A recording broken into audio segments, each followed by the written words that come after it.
Voilà, bonjour à tous. Peut-être j'aurais voulu faire lever mes deux autres collègues qui vont parler dans la foulée.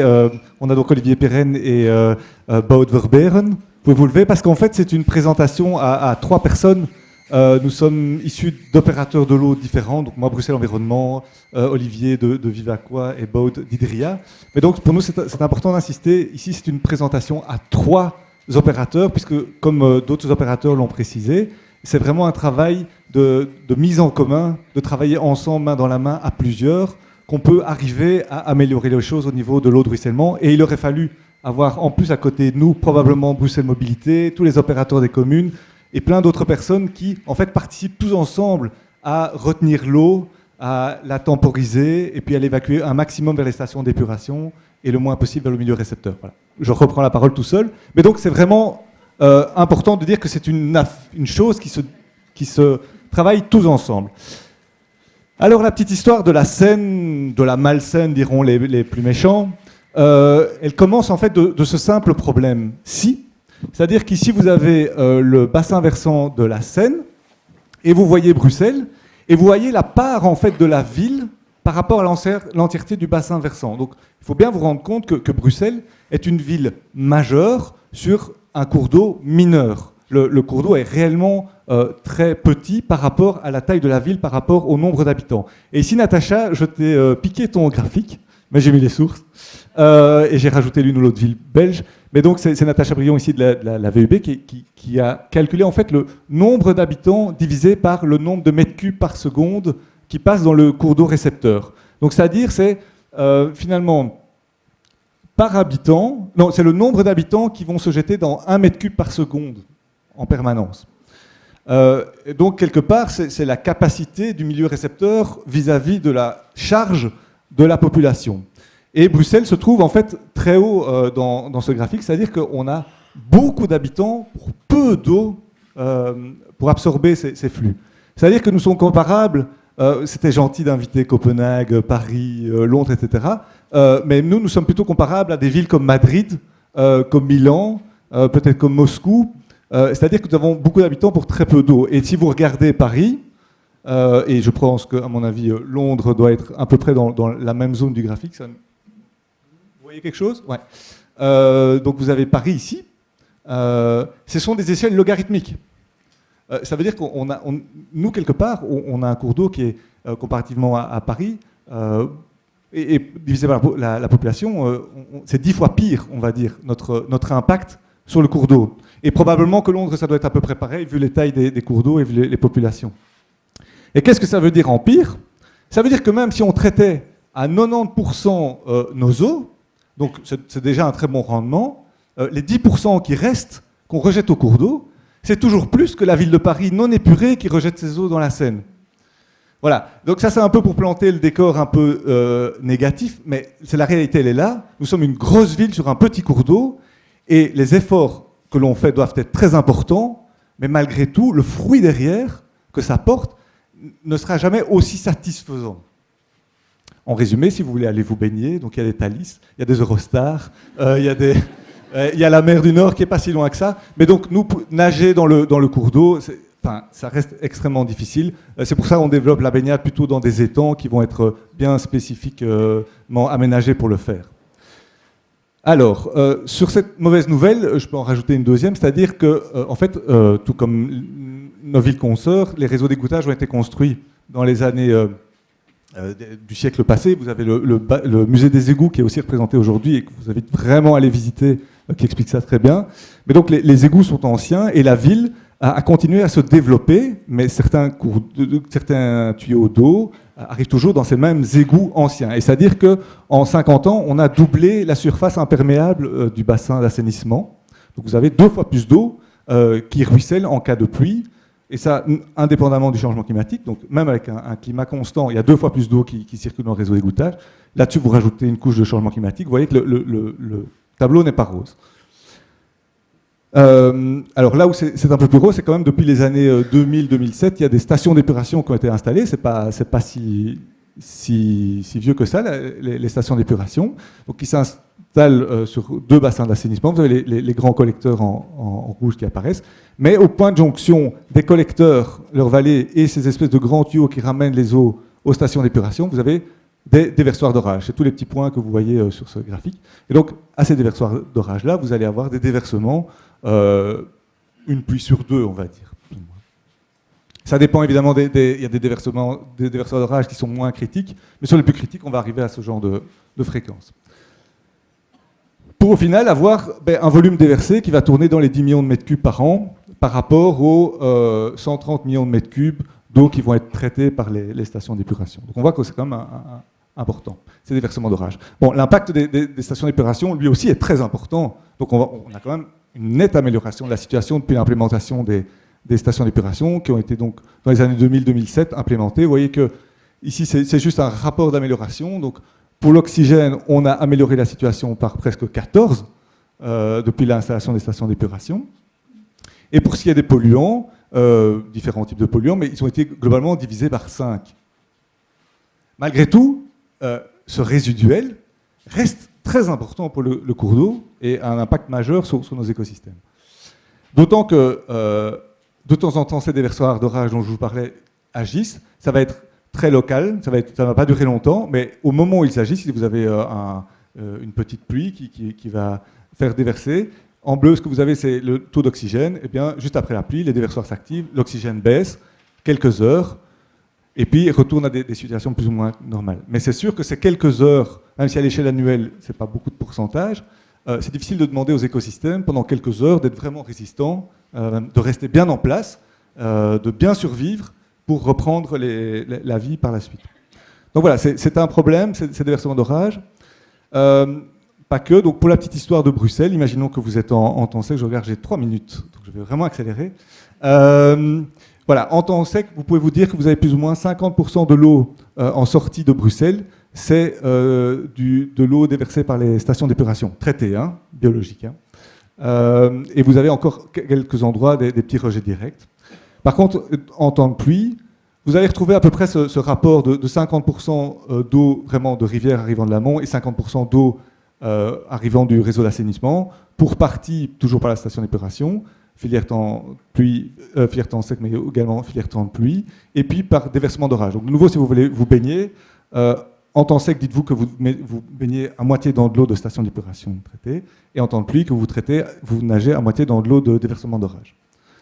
Alors, ces différents flux d'eau, en fait, vont amener des polluants à la rivière, ce qui va générer de la production de CO2, mais surtout ce qui va prendre l'oxygène du cours d'eau pour générer ce CO2. Et donc vous allez avoir des réductions d'oxygène dans le cours d'eau qui vont introduire, en fait, pour les cas les plus critiques, des mortalités de poissons, puisque l'oxygène n'est plus suffisant.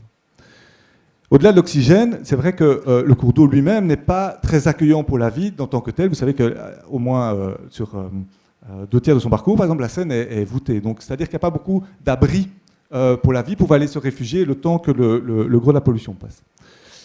Alors tout ça, ce sont les problèmes. Maintenant, on va aborder, je vous rassure, les solutions avec mes collègues. Donc, il y a plusieurs actions qui vont être, et leviers d'action qui vont être utilisés. La première chose, c'est de travailler sur la résilience des écosystèmes. Ça, c'est vraiment tout ce qui est mise à ciel ouvert, développement des berges, etc.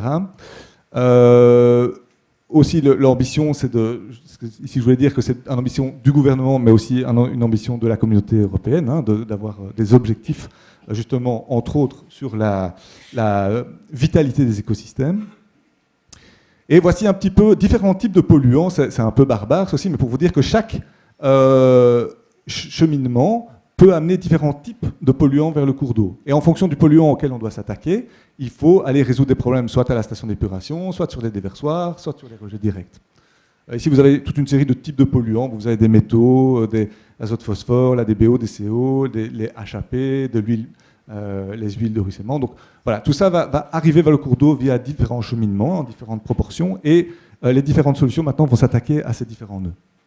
Alors, un des premiers nœuds, c'est la station d'épuration elle-même, c'est l'amélioration. Elle a déjà fait l'objet de la station sud d'une bonne amélioration il y a quelques années, et ça va se poursuivre.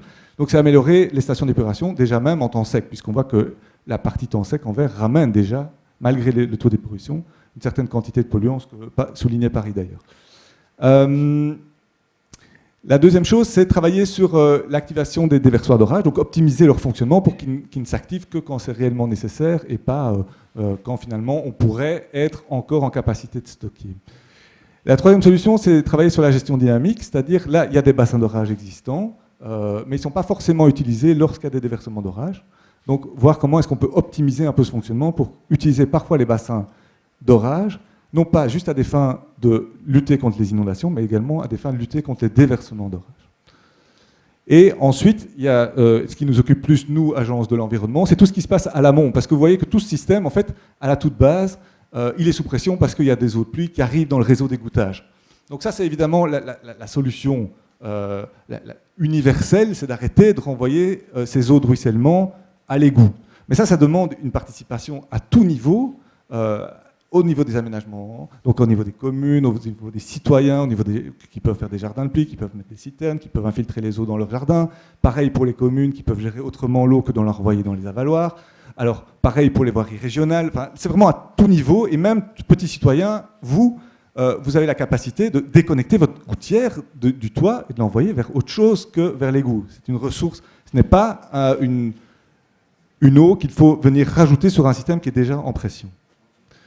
Voilà, alors quelques petites images, j'avance vite, mais donc par rapport à nous, l'agence de l'environnement, on veut vraiment aller vers une ville éponge, c'est-à-dire non seulement une ville qui est capable d'infiltrer les eaux, mais surtout qui est capable aussi de la rééjecter vers l'atmosphère, puisque pour le cadre de vie, pour la bioclimatisation aussi de la ville, c'est important d'avoir ce flux de retour, d'infiltrer et de renvoyer les eaux vers l'atmosphère.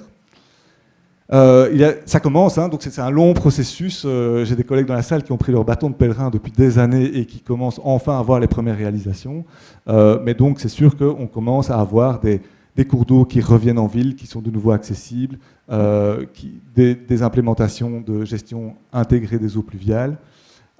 Et puis il y a encore des très grands projets. Vous voyez qu'ici on est sur des schémas de principe, mais c'est tout ce qui concerne la mise à ciel ouvert des cours d'eau. Vous avez ici un exemple de tranche du parc Maximilien avec actuellement le cours d'eau qui est dans Pertuis, dont on va rediriger une partie à ciel ouvert. Et puis vous avez ce très grand cycle de Scarbeck-Formation, c'est plusieurs kilomètres, où pour l'instant la Seine coule en dessous des infrastructures portuaires et pourrait être un jour remis à ciel ouvert. Donc vraiment, ça des actions sur lesquelles l'Agence de l'environnement travaille. Et maintenant, je vais passer la parole donc à mes collègues qui sont aussi une partie de la solution. Merci. Bonjour à tous. Ah, c'est bien, c'est utile. Aujourd'hui, je vais vous présenter un projet mis en place par Vivaquois pour limiter les déversements dans le milieu naturel. C'est le projet de l'optimisation du déversoir du Paruc.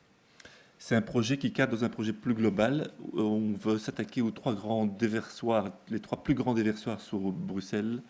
Et c'est un projet qui est subsidié par l'Europe dans le cadre d'un projet qui s'appelle Bellini avec des fonds européens live. Le déversoir du Paruc est situé à 2 pas d'ici, puisqu'il est situé sous la place Sainte-Tolette. Il arrive 200 km d'égouts, 8% de la surface de la région bruxelloise, et ça touche 5 communes. Ici, je vous présente les choses concrètement. Donc, on a une grande chambre, et alors en temps sec, les eaux s'évacuent par l'orifice au fond de la photo qui est pointé par la flèche verte. Et quand les eaux de pluie arrivent, le niveau d'eau peut monter et à un certain moment, les eaux peuvent déverser vers la Seine en suivant la flèche bleue.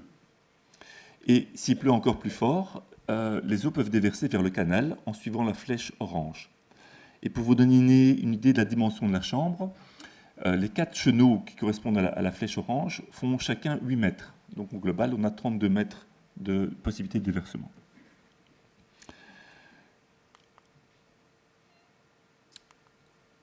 Donc, en résumé, on a une grande chambre avec 3 exutoires. Le premier, la station nord, le second, la Seine, le troisième, le canal. Et par temps sec arrive un demi-mètre cube par seconde. Tout va bien. En temps d'orage, le débit peut être multiplié par 100. Donc, on a 50 mètres cubes par seconde. Alors, 50 mètres cubes par seconde, il faut savoir que la station nord, sur ce bras qui s'appelle rive gauche, peut reprendre maximum 6 mètres cubes par seconde. et qu'en aval de cette chambre du Paruc arrivent encore d'autres grands déversoirs qui vont aussi rajouter un flux d'eau important. Donc 50 mètres cubes par seconde, c'est très très important. C'est vraiment une piscine communale qui déboule dans cette chambre tous les 10 secondes. Et donc ça permet de comprendre le rôle vraiment essentiel de ces déversoirs d'orage qui sont vraiment des fans de sécurité, des soupapes de sécurité qui protègent vraiment les installations tant publiques que privées contre les inondations.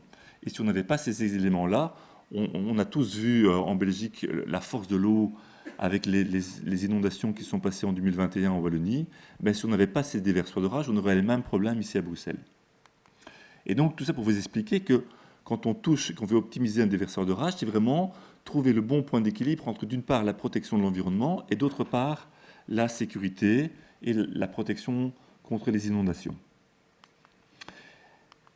Maintenant que je vous ai expliqué le contexte, je vais vous expliquer les différentes mesures qui ont été mises en place pour optimiser ce déversoir. Elles sont au nombre de 4. La première a été la mise en place d'une vanne déversoir au niveau du déversoir vers la Seine, qui avait comme objectif, bien naturellement, de limiter le déversement vers la Seine, ensuite de quand même garder la possibilité de libérer le passage en cas de crue très importante, et également de retenir les flottants en suivant le niveau d'eau lors des crues. Donc c'est un événement pluvieux qui dure 3 heures. Heureusement, je vous rassure, je l'ai résumé ici en 45 secondes. Donc on a normalement... Peter, aide-moi. Encore une fois. Voilà, le débit, vous voyez, c'est la plus normalement l'eau canalisée. Vous voyez ici l'effet de la vanne qui permet de retenir les eaux et d'éviter les déversements. Puis à un moment quand le niveau est haut, ben, la vanne va bouger, va suivre le niveau de déversement. Enfin, pour garder les flottants, on passe directement au pic de l'épisode pluvieux, qui est quand même pas encore un gros orage, puisque c'est une grosse pluie qui arrive tous les 2 ans. Donc c'est entre la pluie et l'orage. Mais vous voyez déjà toute la puissance, toute la force de l'eau qui arrive à ce moment-là. Et puis après, on a la fin de l'épisode pluvieux orageux, avec le niveau d'eau et la vanne qui se remet en place. Après les images, les chiffres, vous voyez ici l'impact de cette vanne, donc, qui est très positif pour la Seine, puisque avant on commençait à déverser dès qu'on avait un débit de 1 mètre cube par seconde qui rentrait dans cette chambre. Avec la mise en place de cette vanne, le débit avant déversement est de minimum 3 mètres cubes par seconde. Okay. Donc on déverse nettement moins souvent, et lorsqu'on déverse, les eaux sont nettement plus diluées. Mais pour le canal, avant la mise en place de cette vanne, il fallait un débit de 10 mètres cubes par seconde avant de commencer le déversement vers le canal. Maintenant, il n'est plus que de 5,7 mètres cubes par seconde. Et donc, c'est pour ça que j'expliquais vraiment ce schéma de chambre. C'est vraiment une chambre avec 3 exutoires, et si l'eau ne part pas d'un côté, il faut vraiment qu'elle parte d'un autre côté. Donc, cet impact pour le canal n'était pas acceptable, et donc on complète par des mesures différentes, qui sont d'une part de maximiser le débit qui peut aller vers la Seine en adaptant l'orifice et la connexion vers le collecteur qui va vers la station Nord. Ça a été mis en place par nos collègues d'Hydria. L'autre partie, c'est on a adapté, enfin on doit encore adapter, les 2 premières mesures ont été mises en place, les 2 suivantes doivent encore l'être. Les déversoirs vers le canal, donc les 2 chenaux centraux étaient 20 cm plus bas, ou sont 20 cm plus bas que les 2 autres, et on va les rehausser pour naturellement retarder les déversements vers le canal. Et la 4e mesure, c'est de voir comment retenir au plus possible les flottants et les macrodéchets lors des déversements vers le canal. Alors il faut le faire sans plus limiter les débits, parce que c'est vraiment la 2e niveau de la soupape de sécurité. Il faut que les eaux puissent partir, mais essayons de travailler sur le niveau de qualité de l'eau qui part, puisqu'on ne peut plus travailler sur le niveau quantité. Alors, ces images sont juste pour vous montrer qu'on fait ça avec des études assez poussées, avec des simulations 3D, en s'assurant que lorsqu'on fait ça, on n'augmente pas de façon notoire le niveau d'eau dans les collecteurs amont. Sinon, les riverains qui sont connectés sur ces collecteurs seraient naturellement beaucoup plus soumis à des inondations. Alors là, la solution est venue d'un projet ambitieux de la région qui veut créer une promenade et une piste cyclable sous la place Sainte-Thelette en élargissant donc le quai.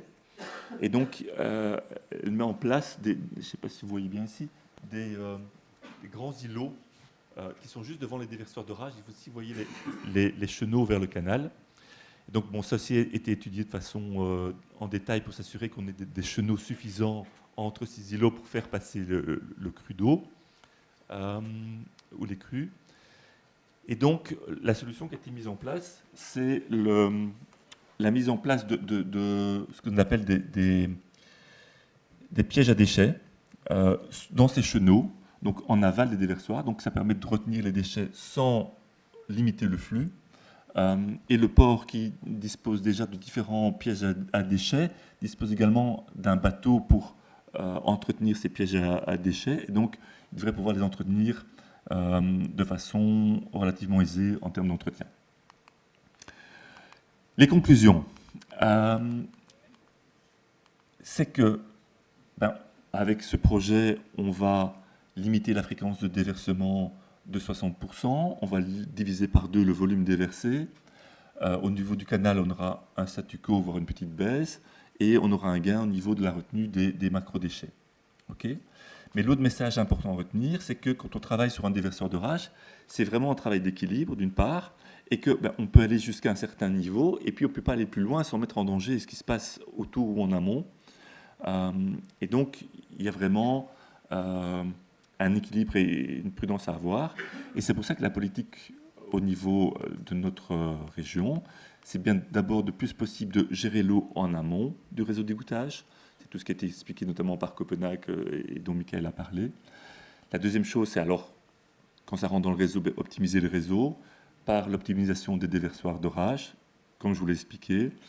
Et l'autre possibilité, c'est de stocker le plus possible les eaux avant qu'elles arrivent ou avant qu'elles arrivent aux stations d'épuration, avant qu'elles arrivent au déverseur d'orage ou avant qu'elles arrivent aux stations d'épuration. Et pour ça, c'est éventuellement le recours à la gestion dynamique. Vivaco a des projets de gestion dynamique, Hydria, nos collègues aussi, et c'est Boot d'Hydria qui va vous en parler, donc je cède la parole à Boot. Merci. Merci Olivier. Goedenavond allemaal. Ik zal kort eigenlijk de bijdrage toelichten op welke manier Hydria bijdraagt aan de problematiek van de overstorten. Zoals we allemaal al weten, in Brussel zitten we vergelijkbaar met de andere systemen ook met een unitair systeem die ervoor zorgt dat het regenwater en het afvalwater in éénzelfde systeem terechtkomen en die stormoverlopen, wacht, waar is hier? Ja, dat die stormoverlaten naar het natuurlijk milieu eigenlijk de veiligheidskleppen zijn om te zorgen dat er geen overstromingen of wateroverlast is. Deze grafiek heeft Michael getoond, en dat is de impact die overstorten nog hebben. Een val in zuurstofgehalte die eens als dat te lang onder die kritieke drempel is, een probleem vormen voor het ecosysteem. Op welke manier draagt Hydria daaraan bij aan het verbeteren van die situatie? Wel, in de eerste plaats, dus naast de hoofdmissie van het zuiveren van het afvalwater, zijn wij ook verantwoordelijk voor het monitoren van het Brusselse water met het meetnetwerk Flowbru. Hier zien jullie dit meetnetwerk waar dat we de neerslag meten, de pijlen en de debieten van het oppervlaktewater, de waterkwaliteit van de Zenne en het kanaal. We hebben ook 50 meetpunten in het rioleringssysteem om op te volgen waar het water stroomt en in welke volumes. En we monitoren ook de regionale stormbekkens. De bedoeling, het eerste deel van een bijkomende missie in het kader van het terugdringen van die overstort is eerst meten, want door te meten weten we beter wat er gebeurt en kunnen we eigenlijk ook onze monitoring van die overstorten gaan uitbreiden. Ten tweede zetten we ook in op dynamisch beheer, dus we gaan eigenlijk de bestaande stormwaterinfrastructuur gaan optimaliseren. Bijvoorbeeld hier hebben we het stormbekken van Béliard dat aangepast is, gerenoveerd is met het oog op een dynamisch beheer. Daarnaast gaan we ook nog inzetten op de bijkomende bouw van bijkomende infrastructuur in functie van de noden. Als we kijken naar de overstorten, dus het eerste deeltje van de missie dat ik hier wil toelichten vandaag is de monitoring van die overstorten. Zijn we vertrokken van de inventaris die door Leefmilieu Brussel gebeurd is. Dat is een andere versie van de kaart die Michael eerder al toonde. En wij hebben ons gaan focussen op die meest belangrijkste prioritaire overstortsites. Daarvan zijn er momenteel al 28 uitgerust met meetapparatuur en 15 zullen er bijkomend uitgerust worden met meetapparatuur de komende weken en maanden. Wat meten we precies? Wel, in de eerste plaats proberen we in de optimale situatie het volume te meten dat overgestort wordt. Dat is echter niet altijd evident, want dat zijn heel complexe infrastructuren, zoals we hebben kunnen zien in de presentatie van Olivier. Een mindere stap is dat we dan eventueel het niveau of tenminste de frequentie en de duur gaan meten. Met deze uitgebreidere monitoring komen we eigenlijk al tegemoet aan een Europese richtlijn die er aankomt om meer en meer te weten te komen, verplichte meting van die overstorten. Hier zien we de resultaten voor de overstort van de Molenbeek, een van de belangrijke overstorten in Brussel. We zien hier aan de hand van een meettoestel kunnen we het niveau meten in de collector. En dus als het niveau boven de 0 uitstijgt, dan spreken we over een overstort voor de Zenne in deze overstort. We zien dus alle blauwe pieken zijn eigenlijk overstorten naar de Zenne. Eens dat de rode drempel ook overschreden wordt, is er ook een overstort naar het kanaal. In het grijs zien we de volumes die we op basis daarvan kunnen gaan berekenen. In deze overstort kunnen we de volumes meten naar de Zenne. En kwamen we uit op een periode van bijna 8 maanden, waar dat we al aan het monitoren zijn, op 720.000 vierkante kubieke meter dat er overgestort is. Dus aanzienlijke volumes. Op sommige locaties is het niet mogelijk om echte volumes te gaan bemeten en daar gebruiken we eerder zo'n overflow of overstortdetectoren, waar dat we wel kunnen meten wanneer begint de overstort en hoe lang duurt die. En hier bijvoorbeeld voor de overstort van Paruc, die aangeduid is die gepresenteerd is door Olivier, zien we het aantal overstorten die zich hebben voorgedaan, de Zenne in het geel en naar het kanaal in het rood. En we zien dat er uiteraard is het nog te vroeg om al de impact van de maatregelen die Olivier heeft gepresenteerd te kunnen bemeten, maar dat gaat wel mogelijk zijn met de apparatuur die we ter plaatse hebben. Als we dan gaan naar het tweede luik, het dynamisch beheer, hebben we momenteel een pilootproject lopen rond het dynamisch beheer op de Maalbeekvallei. De Maalbeekvallei, dat is ook de vallei waarin het stormbekken van Béliard en Flagey zich bevinden. En we vonden het ook belangrijk om even dat principe van het dynamisch beheer toe te lichten. Dus hier zien we eigenlijk het stroombekken van de Maalbeek, waar dat de verschillende infrastructuren aanwezig zijn. Stormbekkens. Bij droog weer gaat het afvalwater gewoon zijn weg volgen naar het waterzuiveringsstation hier in het groen. En na zuivering kan het naar de Zenne vloeien. In geval van extreme regenval, als er heel veel neerslag valt, dan gaat de storminfrastructuur haar werk doen, gaat een opslag doen van het overtollige water, om wateroverlast te vermijden in de eerste plaats. Maar wat we zien is dat er ook al het water dat naar het waterzuiveringsstation, dat die capaciteit te beperkt is en dat er daardoor het niet mogelijk is om alles naar daar te laten stromen en dan gaan die veiligheidskleppen van de overstorten in werking treden. En op dat moment gaat er dus ongezuiverd, weliswaar verdund, maar ongezuiverd afval en regenwater naar de Zenne stromen en dus een impact hebben. De regels die bepalen wanneer dat die overstorten en die vullingen gebeuren, zijn momenteel voornamelijk statisch, behalve wat er in de nieuwe situaties, zoals in Paruc, gebeurt. En dat wil zeggen, eens het niveau in de collector een bepaald niveau bereikt, gaat de overstort naar de Zenne gebeuren of gaat de vulling van het bekken gebeuren.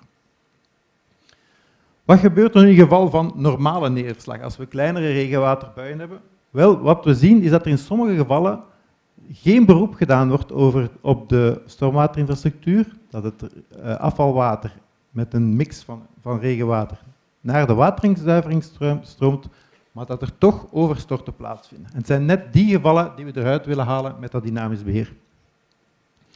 Dus zoals gezegd zitten we met statische regels momenteel en met het dynamisch beheer willen wij gaan kijken van oké, indien er een risico is op een overstort, kunnen we aan de hand van dat dynamisch beheer gaan zeggen van oké, nu zullen we gebruik maken van de bestaande infrastructuur om één of meerdere bekkens te gaan inzetten om die overstort eigenlijk te vermijden. Maar dat kan dus enkel in geval dat de hoeveelheden neerslag geen extreme proporties aannemen, want in zo'n gevallen zal er altijd overstort zijn. Het objectief is dus het optimaliseren van de bestaande infrastructuur van onze stormwaterinfrastructuur, om zo het aantal overstorten te verminderen en ook meteen de waterzuivering in de waterzuiveringsstations efficiënter te maken. Doordat we grotere volumes kunnen gaan zuiveren, plus dat we ook zoveel mogelijk water langs de biologische zuivering kunnen laten passeren.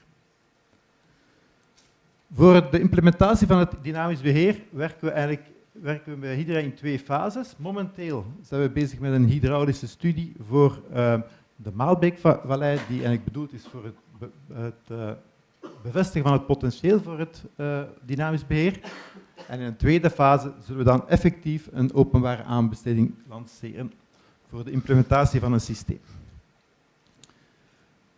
Dus die hydraulische studie is momenteel lopende. Die bedoeling is om die afgerond te hebben tegen juni van dit jaar.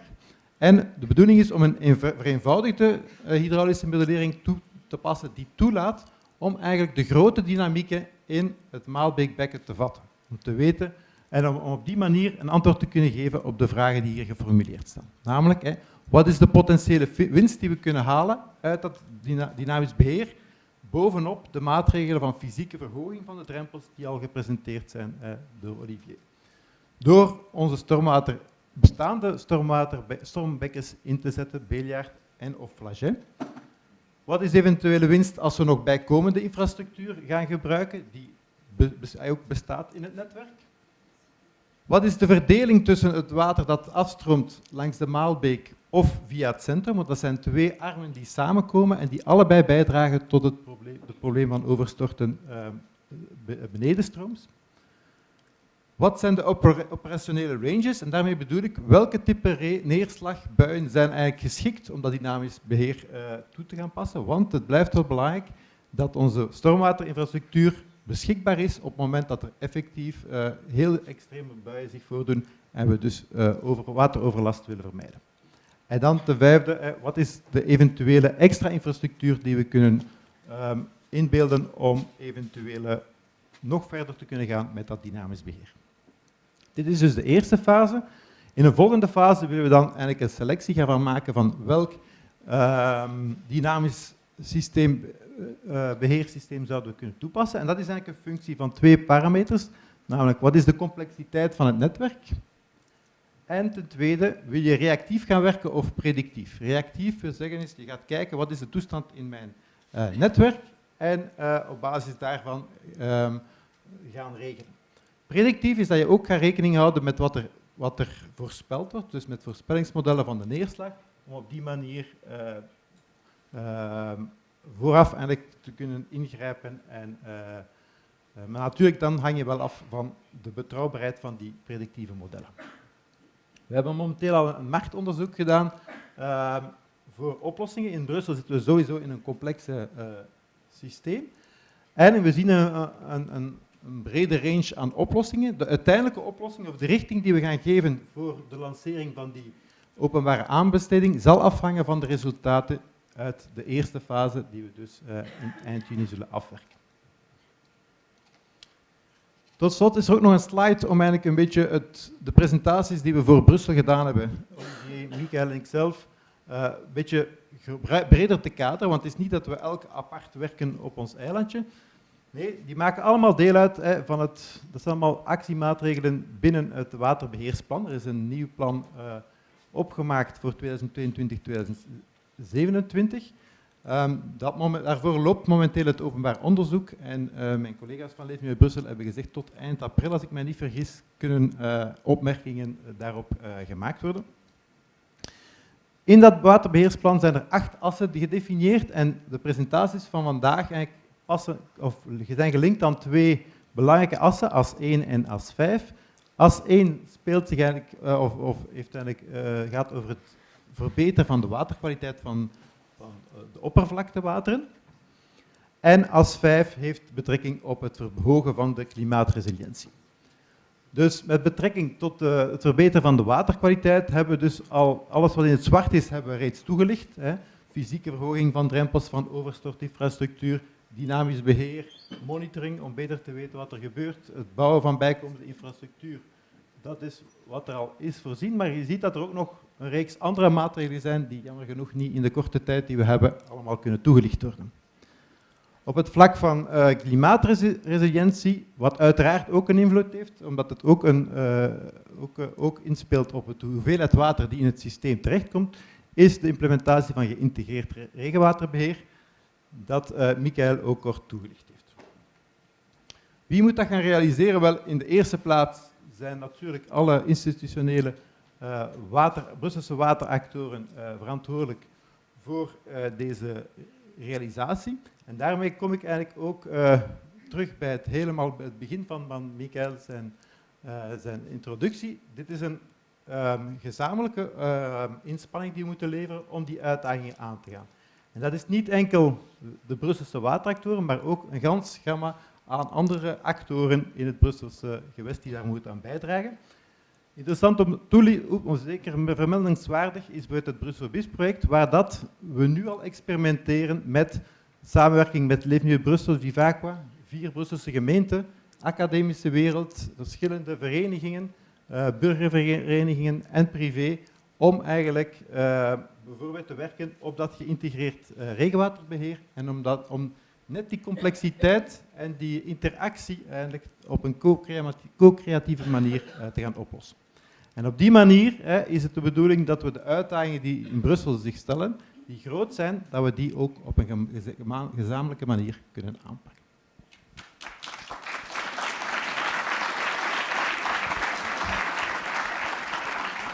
Bedankt heren voor deze gewestelijke visie. Ik ben blij dat alle puzzelstukjes samenkomen.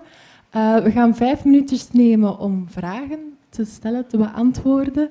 Donc 5 minutes pour des questions, donc si vous voulez nous joindre. Et comme ça, on commence. Heeft er iemand een vraag? Het mag Nederlands, Frans, Engels zijn, maakt al niet veel uit. Ben, merci de me donner la parole. Je voulais vous demander, vous présentez Bruxelles comme étant une ville ayant des capacités finalement d'égout, ou tous les cas de gestion naturelle de l'eau à partir de la Seine et de son canal, très limitée étant donné la population. Et ce qui m'étonne du coup, c'est que vous ne présentiez pas ce qui est fait en parallèle. Là, on voit Bruxobis et des associations qui sont totalement indépendantes.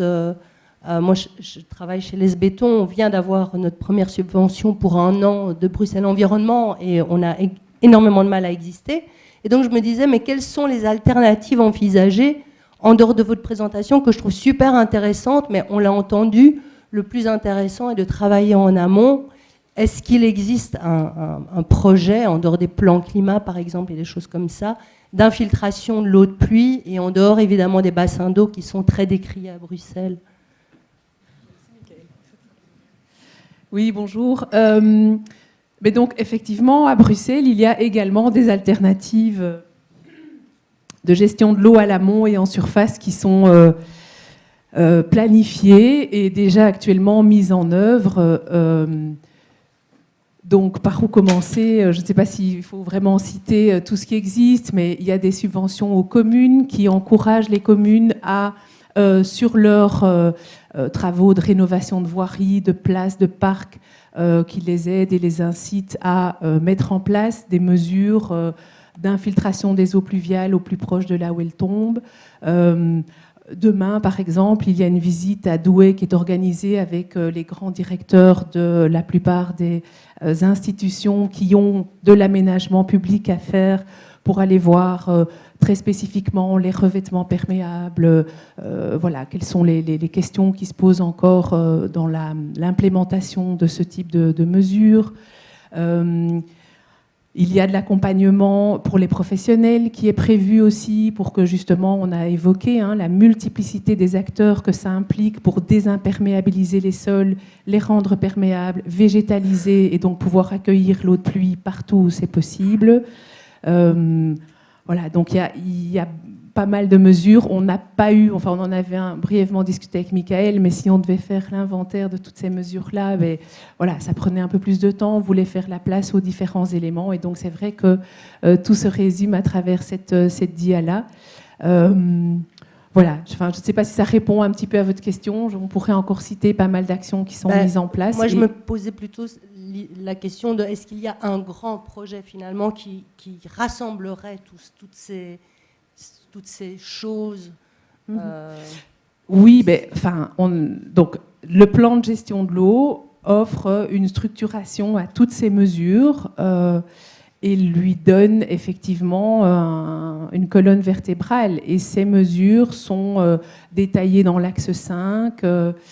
Alors voilà, il y a le mot gestion intégrée des eaux pluviales qui fait son chemin, parce qu'effectivement, il y a quelques années, on parlait de maillage pluie, comme existe le maillage vert. Bon voilà, la manière de le porter dans le public aujourd'hui est encore, au niveau des particuliers, est encore assez faible, en tout cas, voilà, parce qu'on s'est d'abord attaché à rendre l'exemplarité au niveau des institutions et puis aussi des professionnels de l'aménagement du territoire pour être le plus vite possible opérationnel sur les plus grands projets. Et donc, c'est vrai que voilà, donner un nom un peu catchy, comme il y a déjà le Paris Pluie, etc., voilà, on n'en est pas avec une campagne encore vraiment vis-à-vis du grand public. Mais certes, il existe une série de mesures et du coup une vision de rendre Bruxelles une ville éponge. Oui, et ce que je voulais dire, c'est que comme l'ont dit les différents acteurs qui sont passés avant, c'est vraiment quelque chose qui est multi-acteurs. Et on travaille, quand on en parle, moi j'ai une toile d'araignée et on voit un tas de gouttes d'eau attachées sur cette toile d'araignée parce que c'est vraiment par plein d'entrées qu'il faut y travailler. Et donc on travaille sur l'aspect législatif et on espère que le RERU qui est en cours de révision va sortir et il comprend un tas de projets là-dedans ou de mesures qui rendront obligatoire la mise en place de mesures à la source. Donc il faut travailler tant sur l'aspect législatif que l'aspect accompagnement, que l'aspect formation, que des solutions techniques, que de l'exemplarité, que de la subsidiation. Donc il y a vraiment des projets avec plein de facteurs différents, plein d'entrées. Ils sont nombreux. Et on les retrouve tous dans le PGE. On pourrait passer un moment en détail pour les parcourir. Mais c'est multi-projets, multi-solutions pour que tout le monde se mette en mouvement. Et il faut un peu de temps, naturellement. Dank je wel. Ik ga nog het woord geven aan één iemand. Er was nog een laatste vraag. Nee? Een laatste vraag in het midden. Oui, j'avais une petite question. Je me demandais s'il y avait des objectifs chiffrés pour réduire les déversements d'orage, ou bien si on travaillait au cas par cas. De ce que j'ai vu, j'ai surtout vu des exemples de cas par cas, et je me demandais s'il y avait vraiment, à l'échelle vraiment globale, un objectif chiffré. En fait, l'objectif chiffré va arriver de la directive aux résiduaires urbains dont vous aviez parlé. C'est-à-dire que actuellement, le volume déversé ou la fréquence des déversements n'était pas cadré dans la législation. Bon, certains pays, par exemple Paris a parlé de l'autosurveillance, existait. En Flandre, il y a le code van goede praktijk qui fixe des objectifs. Il n'y avait pas l'équivalent, en tout cas à Bruxelles. Et le cadre, en fait, est beaucoup plus large que ça, puisque c'est vrai que se fixer localement une petite règle comme ça, avec la règle du pouce, c'est compliqué. Tandis que là, l'avantage, c'est que c'est une vraie directive européenne qui va mettre toutes les villes sur le même pied d'égalité, avec des objectifs. Alors, la fixation des objectifs est pour l'instant en discussion. De ce qu'on lit des projets, ce serait une réduction à 1% des volumes déversés par rapport au volume ramené aux stations d'épuration. Il faut savoir qu'en France, où ils ont le même genre de législation, c'est 5%. Donc, aller diviser par 5 les derniers déversements, qui sont souvent ceux qui sont nécessaires pour protéger la ville contre les inondations, c'est pas simple. Donc, je ne vais pas citer de chiffres actuellement parce qu'ils sont encore en discussion, mais vraiment, ce sera ça le cadre. Ce sera cette directive européenne globale sur les eaux résiduaires urbaines qui ne s'attacheront plus que seulement à regarder la qualité, enfin, les rendements épuratoires et ce genre de choses, mais qui va aussi regarder les déversoirs comme source de pollution sur lequel il y aura une limite sur les fréquences. Et ce ne sera plus les fréquences, en fait. Ce seront sur les volumes, et ce sera même peut-être même pas sur les volumes, mais sur les charges. Donc on aura droit à un certain pourcentage de charges par an par rapport à ce qui arrive aux stations d'épuration. Et donc ce qui mettra sur pied d'égalité une petite ville, une grande ville, une ville qui se rejette à la mer, qui se rejette dans une petite rivière, dans une grande rivière, on sera tous sur le même pied d'égalité et on devra tous suivre le même objectif. 5%, 1%, l'avenir nous le dira, mais donc ce sera sans doute des pourcentages de cet ordre de grandeur sur la charge. Merci.